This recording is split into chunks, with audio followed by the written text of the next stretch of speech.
Let me start by recording.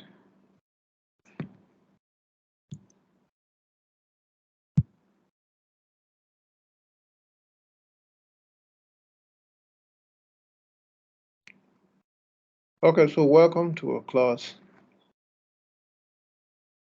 And I hope that my voice is audible enough. So can you guys hear me? Yes, Yes, yes. sir. Yes, sir. Okay, so fine. Now we're on record. We can go ahead. Anyone who comes late can then watch the video, the recording. In our last class, we were talking about the differences between um, argumentative passage, narrative, instructional polemic, and instructional passage and rhetorical polemic. We also saw the difference between verbal and substantive disagreement. Now, today we're going to look at the differences between the normative and empirical. When we talk about the normative, we're talking about what should or should not be. And when we're talking about the empirical, we are talking about what is or is not. So in this session, we'll round up our analysis of the differences between values and facts. So when we talk about the normative, we're talking about values. And when we're talking about the empirical, we're talking about facts. Now, values are about what we should or should not do, and facts are about what is or is not. Now, sometimes we mistake values for facts. In fact, there are factual statements with implicit value judgments. For examples, now look at the difference between the following two statements. One, the president has lifted the lockdown. And then two, the president has rightly lifted the lockdown. Now you can see that the difference between the two is the insertion of the word rightly and the second. So the first is a factual statement. And then the second is like the first, but with an implicit value judgment, represented by the word rightly. So the second is, in fact, a value judgment. Now, so we need to look out for both the explicit and implicit meanings of statements. Because without confirming those two kinds of meanings, you could be misled. So you can see how important that distinction is to our business of thinking critically. Now, let's look at certain statements that we should not interpret literally. In a business of logical reasoning, you have to make use of statements that can be accurately interpreted.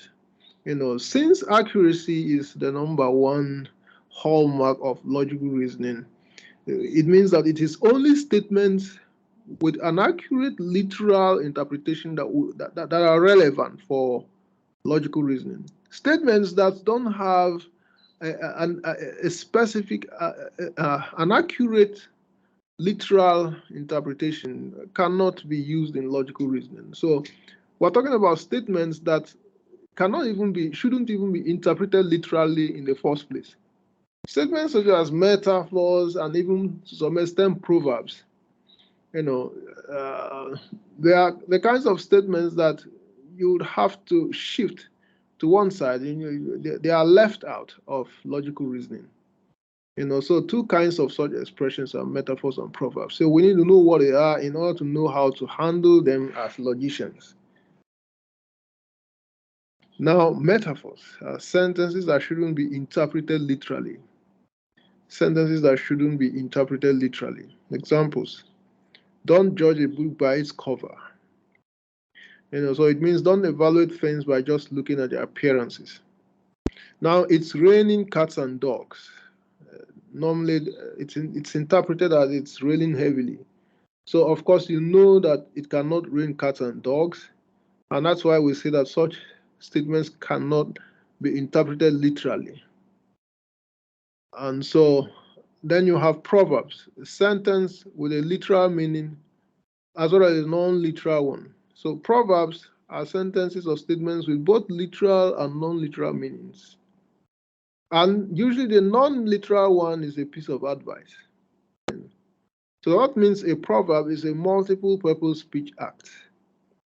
So examples, only a fool tests the depth of a river with two of his feet. So of course it has both literal and non-literal meaning. So literal meaning, of course, is correct. You don't test the depth of a river with two of your feet. And then the non-literal, interpretation or meaning is that you shouldn't embark on a venture without a proper reflection. Then it takes a whole village to raise a child, which is true. And then the non-literal meaning is the community is responsible for the moral upbringing of a child, whether it's a village or town or urban community or wherever. Then no one can lick his or her own elbow, which is true. I mean, you really can't lick your elbow, unless you have an extraordinary skill, And a non-literal interpretation is that no person is an island. You need the assistance of other people in your life. There are intentions behind Proverbs. You see, Proverbs are mostly used to advise people, but Proverbs are not always sincerely used. So, for instance, a proverb, no one can lick his or her own elbow, can be used to encourage corruption or convince one that it's impossible to fight corruption. So now, in this case, you see that you can use a proverb for two quite opposite meanings, two opposite, purposes. You can use it for good, you can use it for bad. And so you see that the non-literal way of interpreting things can be abused. It can be abused precisely because it doesn't depend on a strict logical interpretation. And that's why logicians are not really interested in metaphors, proverbs, and such expressions. A little exercise. Provide one example each of a metaphor and a proverb. So you can do that at your spare time. How is a metaphor different from a proverb? So a metaphor is an expression that should not be interpreted literally.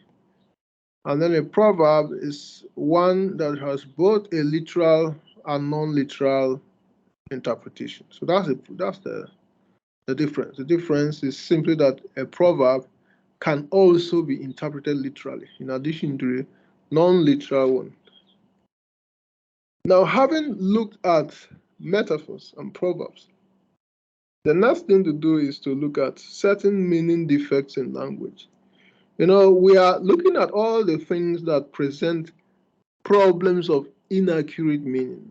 We've seen that metaphors and proverbs, have hidden meanings that you cannot, really use in a logical way. They can sometimes be abused and they can vary from society to society and all of that. So, first of all, we have said metaphors and proverbs, we have to step aside. We don't need such things in logical deductions, logical operations. And then you also have some meaning defects, such as vagueness and ambiguity. Before you can even apply logic to a passage, you have to ensure that the passage doesn't contain vagueness and ambiguity. Now let's look at both of them. Vagueness. An expression is vague when its meaning has no boundaries of application. So an expression is vague when its meaning is not precise. Examples. You'll be here any moment from now. Now, any moment from now has no boundary of application. It can be any moment at all, from now till thy kingdom come. I'll come to see your parents at the right time. Now, at the right time has no boundary of application. There's no place, there's nowhere to apply it. There's no range, just nothing. That car is expensive. Expensive only tells you that it's difficult to buy. It's a bit on the high side. But how high, you don't know. Is it 100,000 cedis or million, or $100,000 or $1 million? There's no idea. It's just that it's expensive. So expensive is vague because it's not precise. It doesn't have a certain application. What could be expensive for A might not be expensive for B.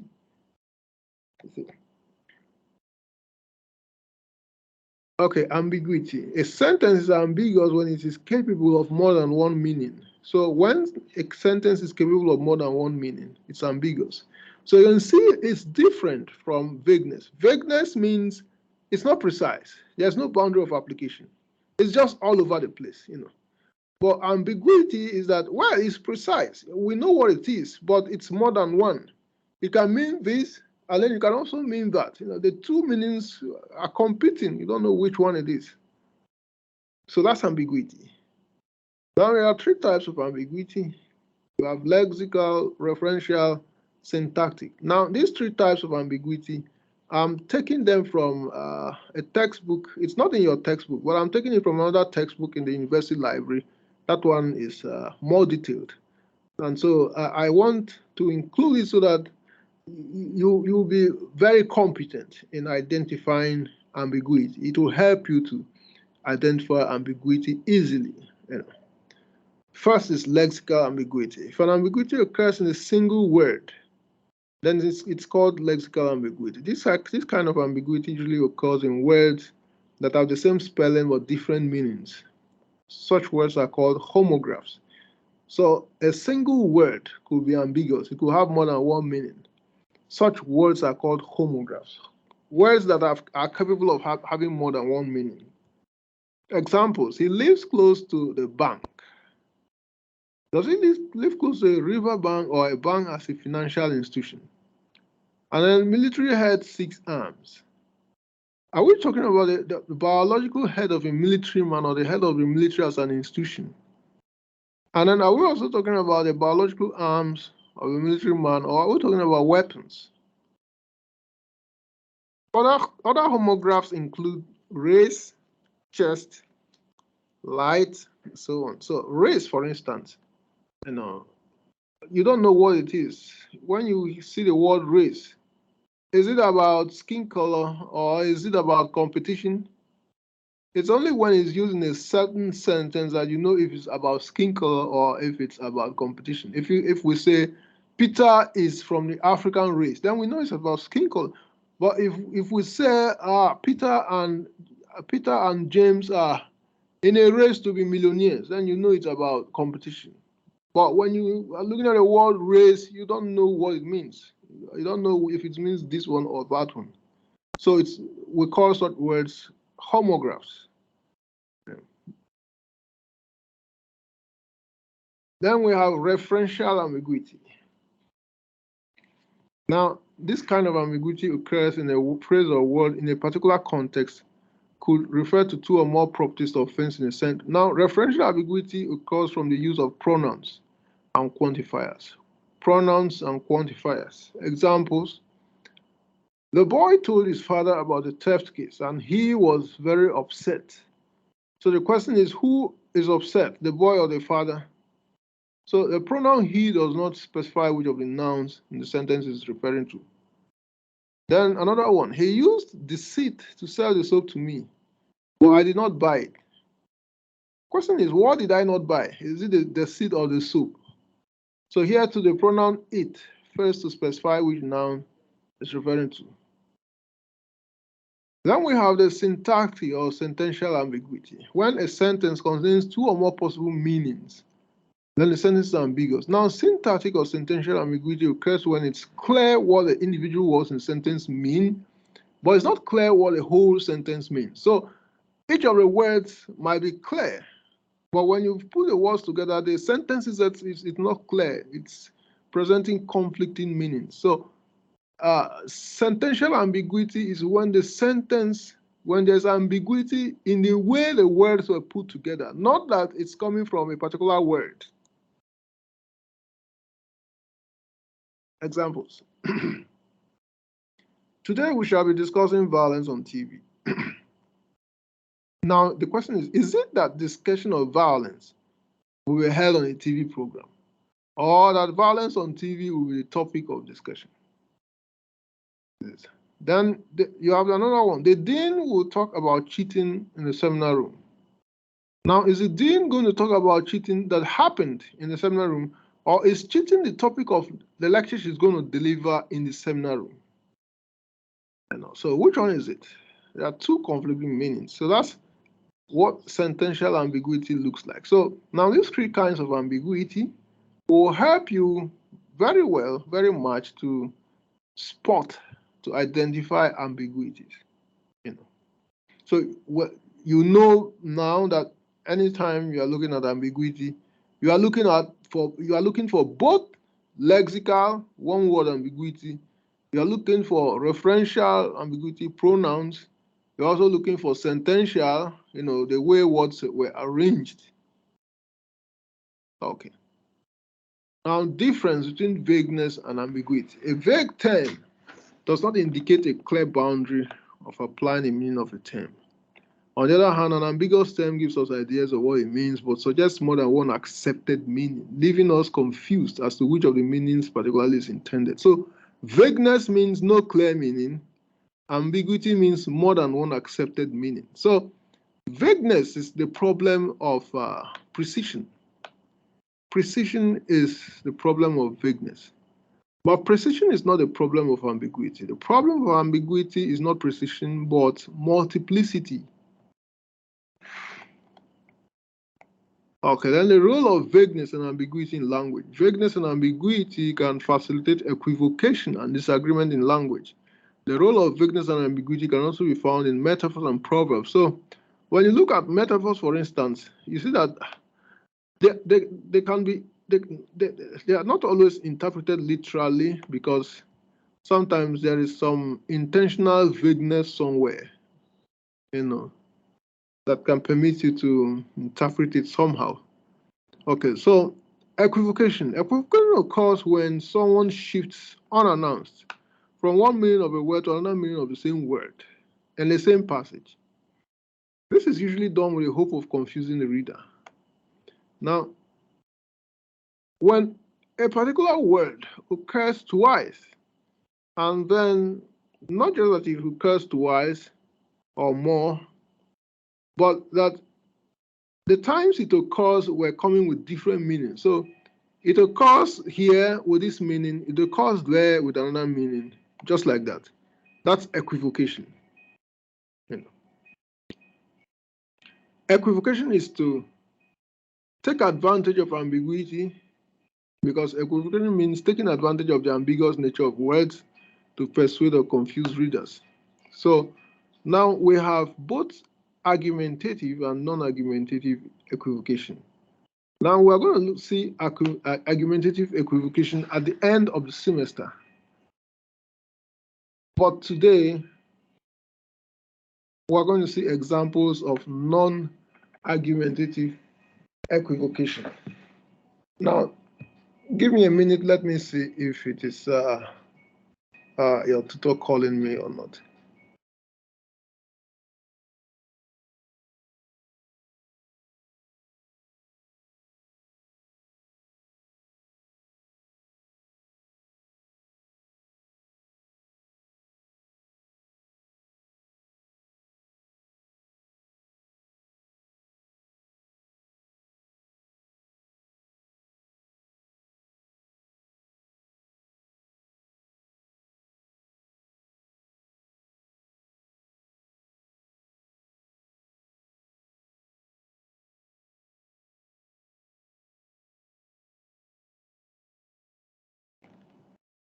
Okay, so equivocation is when one word occurs twice in the same passage or sentence, and then it comes with different meanings. Examples: time flies like an arrow, and fruit flies like a banana.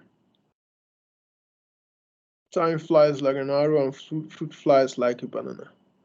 The first flies is a verb, meaning moving in the air. And then the second flies is a noun indicating fruit insects. Fruit insects. So fruit flies is a kind of insect. Now, not just that, the first like is used for the purpose of comparison. Time flies like an arrow. So it tells you that time flies as fast as an arrow. And then the second like is used as a verb indicating a preference for something. So the second like is not a comparison, it's a preference that fruit flies like a banana. So fruit flies sort of prefer a banana. So you can see there are two words having generating equivocation. Equivocation occurs in two words, not just one. I'm celebrating my birthday in a gay manner because I'm gay. So the first use of gay means happiness, and the second means the state of being homosexual. So that's equivocation. That's what equivocation means. So, but this one is harmless. It doesn't mean anything for us. Equivocation is actually an offense when you use it in an argument. We'll see how that is done when we're looking at informal fallacies in our last week. So let's move on. Now, strategy for identifying equivocation. First of all, how do you identify equivocation in a passage? First of all, you have to ascertain whether a word has been used more than once in a sentence or passage, and then proceed to check if the word or expression has different meanings in the sentence or passage. So if you're able to make these two observations, then the sentence or passage contains equivocation. So if you ascertained that a word occurred more than once, and then you also ascertain that the two occurrences have different meanings, then it means there's equivocation in that passage or sentence. The importance of identifying equivocation.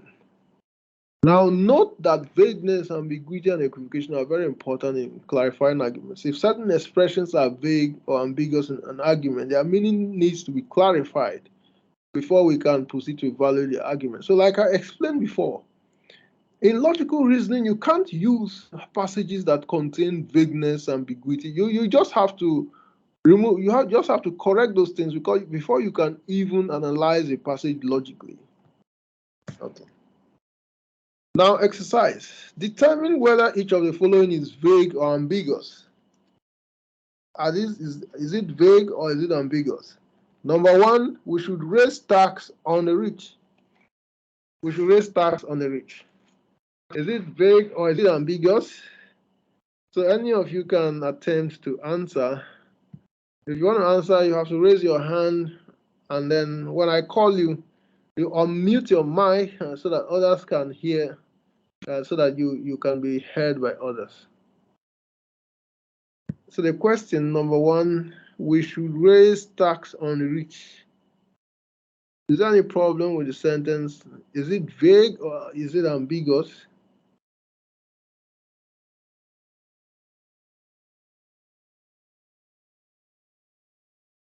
Dorcas,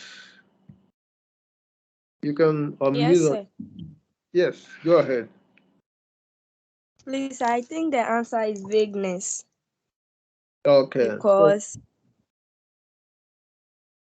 Go ahead. it says we should raise tax on the rich, and we don't know what the rich here means. Like, it has no boundary who we should consider being rich, or so I think is vagueness. Okay, that's correct. That's correct. So we should raise tax on the rich. We don't know who qualifies as rich, or the starting point for being acknowledged as a rich person. So that's fine. Number two, I'll be back later.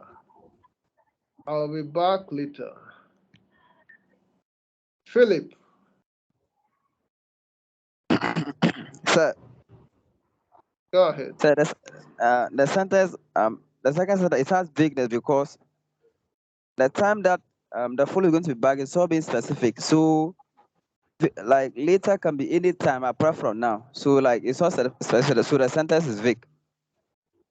Okay, good. So later has no boundary of application. Later, I mean, it leaves you at a loss. It doesn't tell you it doesn't give you any time range at all. Okay, so I am renting a new apartment. I'm renting a new apartment. So who else?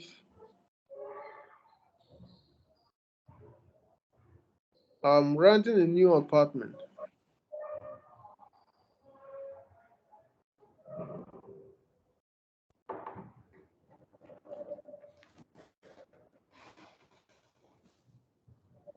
James. Okay, sorry. Before James, Obed.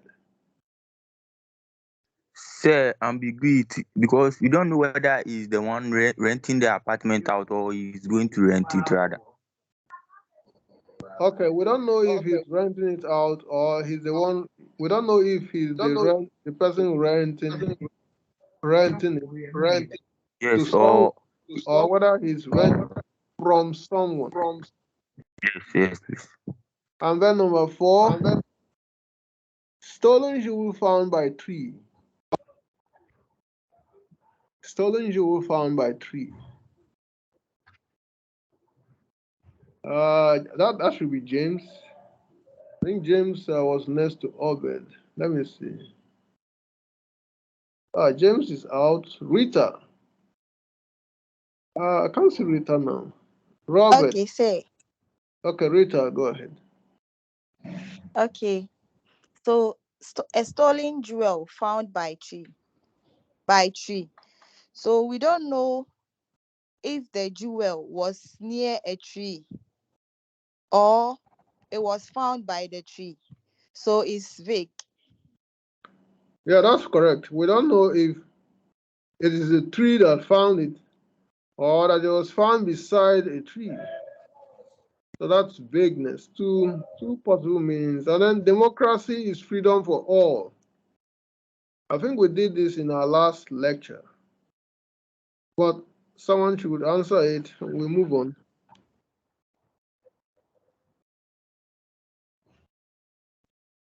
And I think most of us should know the answer.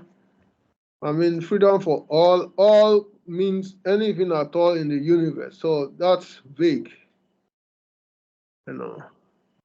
And then if you said democracy for all persons, then we know you're talking about human beings. But when you say it is for all, then we're not even sure if it is only human beings.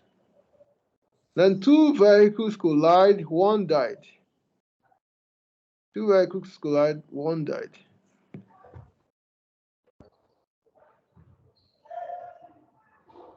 Yeah, so without wasting time, I can answer that. One died. It's just like democracy for all. One, I mean, if you say one person died, we know it is a human being. But if one died, we don't know if it is vehicle, if it is a human being, or even if it is an animal that the vehicles were carrying. So I think you will classify that as vague. Court tries shooting defendant. Court tries shooting defendant. So when you look at this sentence, what confuses you? What confuses you? What will confuse you is that you don't know if a court tried to shoot a defendant or a court is trying a defendant in a shooting case. So those are 2 competing meanings. Okay. Now, so let's look at the senses of law. Now we are done with meaning defects in language. Now we want to look at senses of law because we need to know all the facets and aspects and dimensions of law, the various senses in which the word law is used. So we need to understand the different ways in which we use the word law, and we have about 7 senses. We have natural law, civil law, cultural norm, customary law, moral, logical, mathematical, and divine law. So let's look at each of them quickly. Definition of law. There's no single definition of law because it depends on which sense of law is in question. So because of the broadness of law, you really can't define it in any way unless you look at one kind of law. So we treat the different senses along with our definitions. Natural laws, also called scientific laws, refer to statements describing the regularity or uniformity in the patterns of things or properties of things in the world. So you just talk about regularity or uniformity, in nature. We form these laws based on past experiences. If, for instance, you observe that the sun always rises in the east and sets in the west, then that's a natural or scientific law.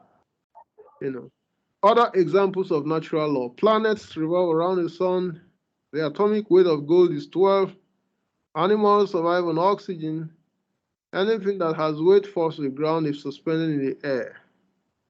These are all natural or scientific laws. Then you have civil or statutory laws. These are laws made by man, or you say they are man-made laws to regulate human behavior. They are usually legal instruments accompanied by sanction and backed by force.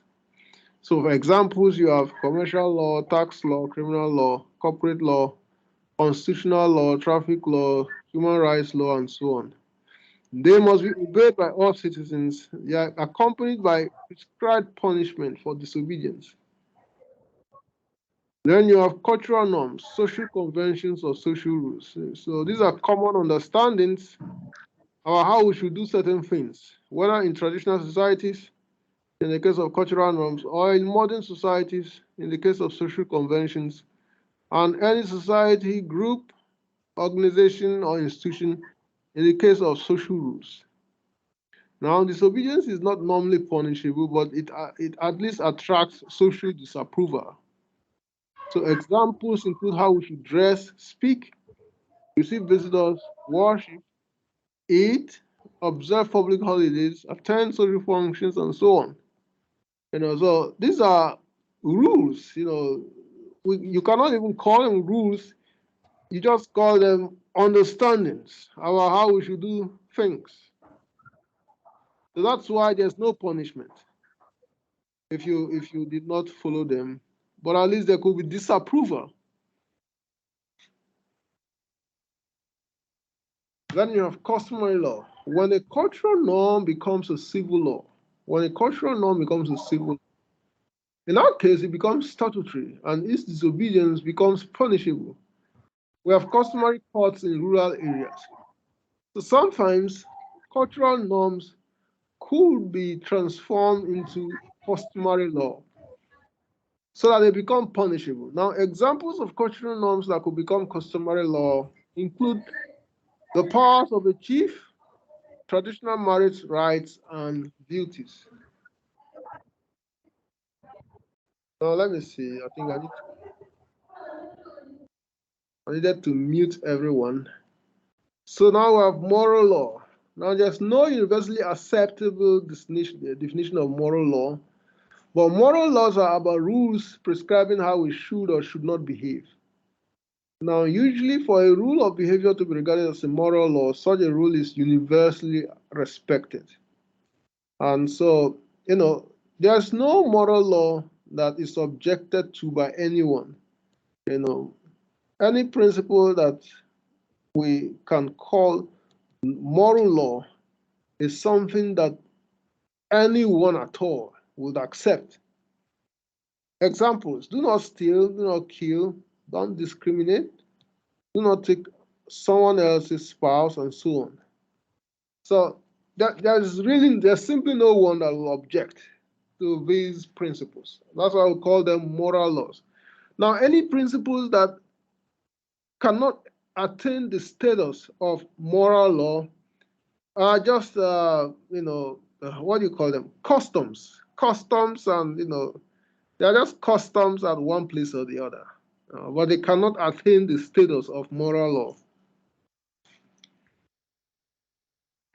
Now we have logical law.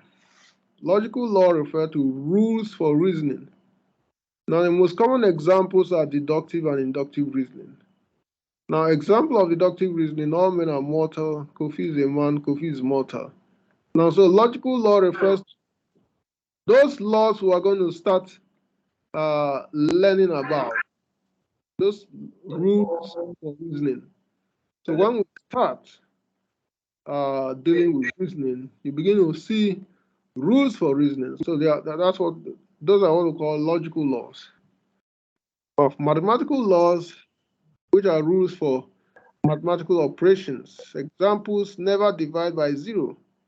And they include all the rules of addition, subtraction, multiplication, and division. So these are all mathematical laws. Then we have the divine laws, laws credited with a supernatural source. Examples depend on the religion in question. For example, in Christianity, there are laws about relating with God, praying, forgiving those who offend us, and so on. So these are the kinds of laws or the senses of laws. Your definition of law will depend on which one you're talking about. So this brings us to the end of the language section of the semester. Next week we'll begin to discuss logical reasoning, and we'll begin with deductive reasoning. Now, so I'm going to take questions from anyone before I begin to upload this recording to your platforms, so that those who came late and those who wish to rehearse the class can begin to watch them. So does anyone have any questions? Kweku, do you have a question? Yes, sir. Go ahead. Sir, please, I want to ask the difference between the customary law and the moral law. Which one? Moral law and The customary law. customary and moral. Well, Yes, customary sir. are local rules. Not all of them can be moral law. What is customary in one village will not be customary in another. So whatever is not universally agreed or understood as a principle cannot be a moral law. We would rather call it a cultural norm. And if it is made punishable, then you can call it a customary law. So that's the difference between the two. Only principles that are universally accepted constitute moral laws.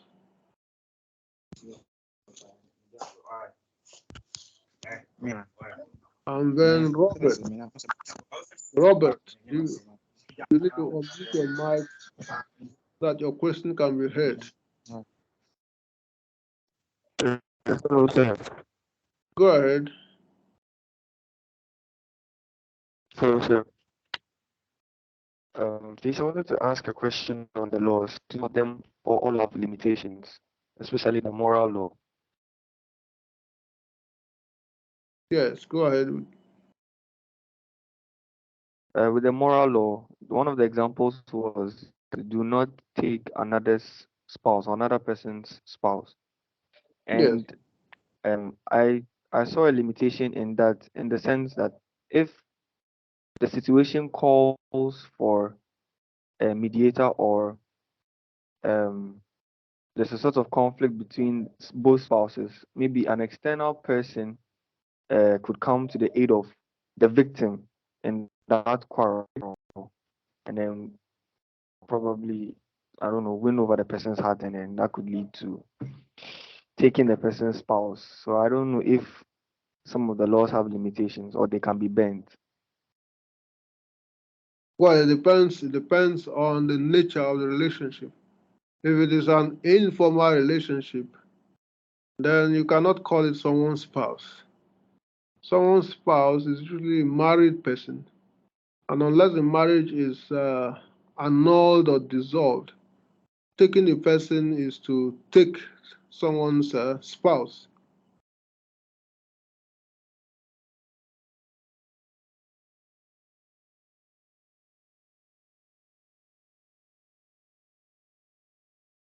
And Julius. Yes, sir. So please, I wanted to ask. Last week you were like, you upload the recording to our platform. I want to ask, is it the WhatsApp platform or Sakai? Because last week lecture, we didn't receive any recorded version of the lecture. So I want you to confirm if it's WhatsApp or Sakai. Thank you. Yes, it's supposed to be on both. And last week, I'm wondering if we succeeded in sending it to Sakai. Sakai is the first place to send it. If it's not there, then it means the network was too small to send it there. And we shall try to send it this evening. Okay, thank you very much. Then Gabriel. But Gabriel's hand is down again. Osei. Sir, please, can you please explain the Hello, mathematical sir. law? Yes. Otemega. Hello, Otemega. Go ahead. Hello, sir. Good evening. Yeah, good evening. Please, sorry to take your back, but I wasn't able to join the class early, and I wanted to find out what one could look for when identifying whether a sentence is ambiguous or vague. Yes, a vague sentence is an imprecise sentence, a sentence where a particular word, a sentence that has no boundary of application. Usually, one word in a sentence provides you an imprecise meaning. You are not able to apply it anywhere. And then an ambiguous sentence is a sentence that gives you competing meanings, more than one meaning. So if you want more details of that, then you need to watch the recording. Okay, sir. Thank you very much. Okay, so I'm going to have to stop the recording so that I will start sending it to